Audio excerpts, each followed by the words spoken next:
Oh, as always, it is great seeing you again. I really hope this episode really finds you where you are. And if you've been walking with me through this series, listening, reflecting, nodding along, this episode is for you. It isn't a lesson, it's just a pause. Um, a moment to kind of step back and look at the bigger picture of what rest, recovery, and nursing actually asks of us. Today, I want to share what I wish nurses knew about rest before burnout ever set in. Not as advice, but as truth that's earned through experience. Rest itself isn't a skill, it's really a relationship. One of the biggest misconceptions nurses carry is that rest is something you figure out. Like, if I just find the right routine, if I rest correctly, if I just really optimize my downtime. But rest isn't a skill you master, it's a relationship with your body, your limits, and honestly, your humanity. And just like any relationship, it changes as you change. So, burnout itself can't be considered a personal failure.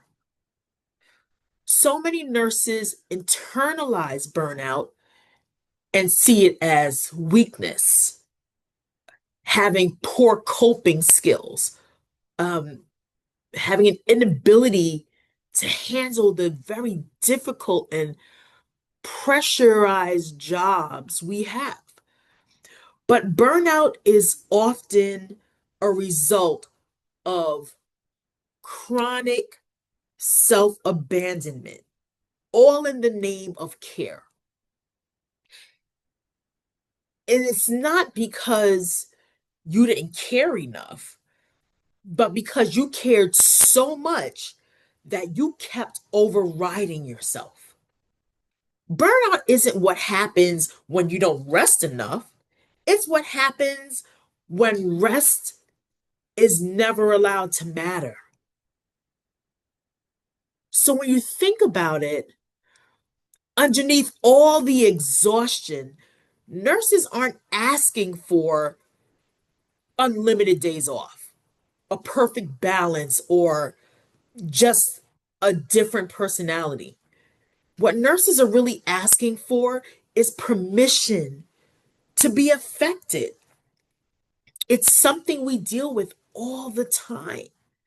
Permission to be able to say, this really impacted me. This really affected me. I need a moment. I need some time. Nurses are asking for space to process, to really make sense of what it is we're seeing day in, day out. We're asking for safety to be able to slow down, to have boundaries that aren't attached to guilt, and to have care and to care that isn't always extended to others, but care that extends inward towards us. And it's not selfish. Honestly, it's sustainability, it's being sustainable. And don't think that you have to become a different nurse. One of the fears that nurses have that they won't say, they won't verbalize is, if I slow down, I will lose what makes me a good nurse. But you don't have to become less caring. You just need to be less depleted. You need to have, or I should say, the draining needs to stop.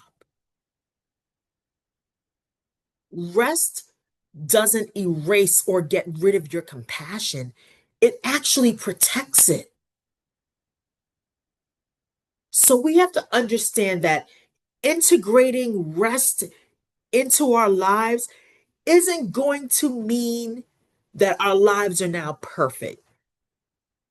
What is integration going to look like? What is integrating rest into our lives really going to look like?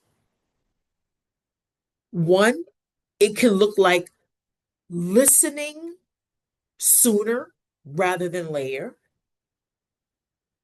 It can be saying no to a request before resentment settles in.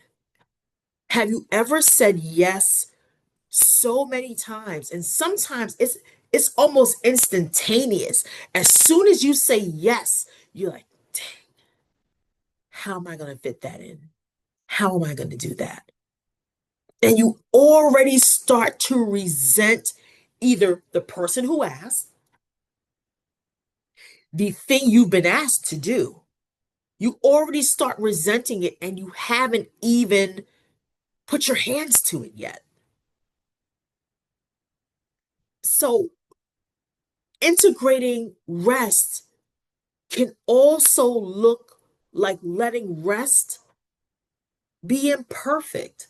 There is no perfect way to rest. All of our lives are different. Just like we're all individual beings, what rest needs to look like for us in our lives is going to be individualized. I can't tell you what that should look like for you, but you should be able to know and feel when it's different, when it needs to be different, and when it feels right. That's what you'll know. Integrating rest will also look like you letting yourself change, knowing that this life is an evolution, it's constantly changing.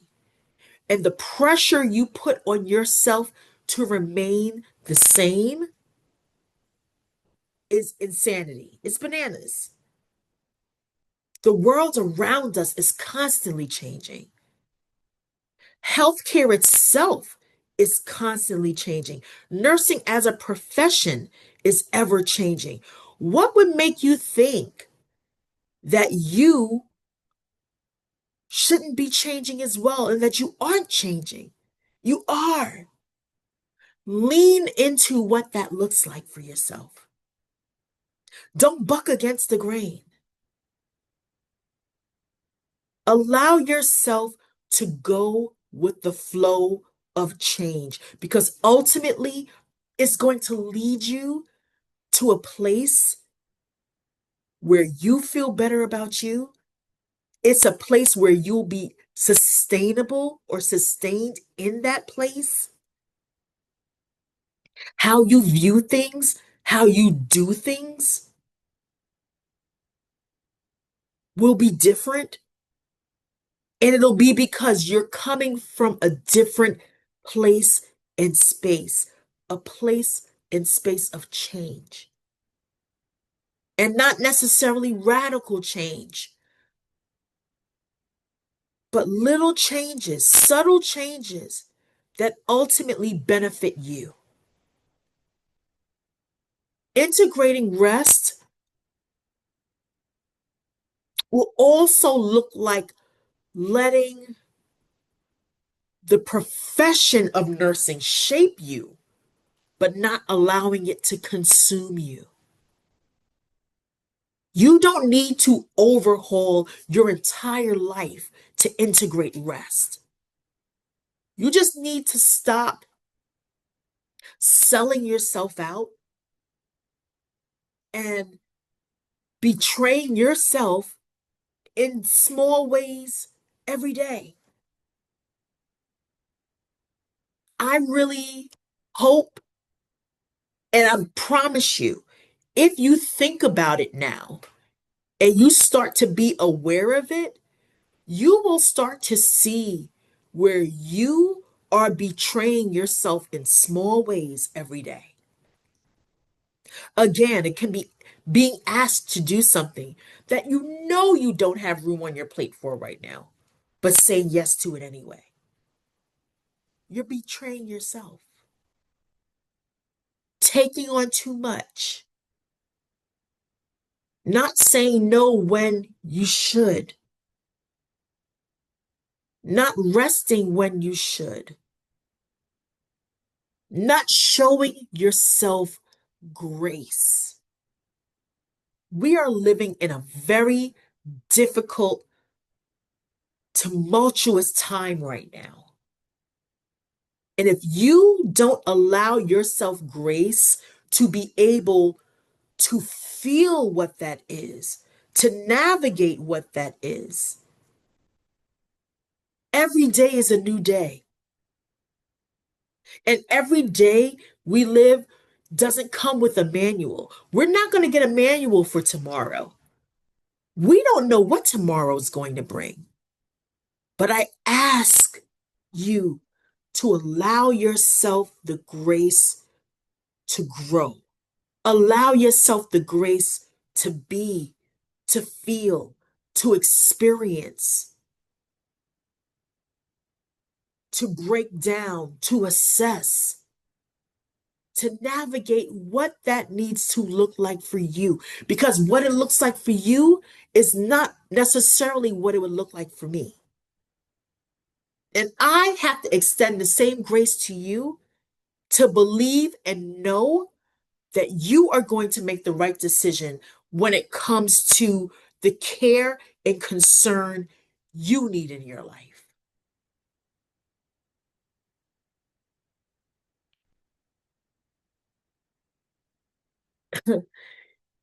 If there's one thing I hope you take from this entire rest and recovery series,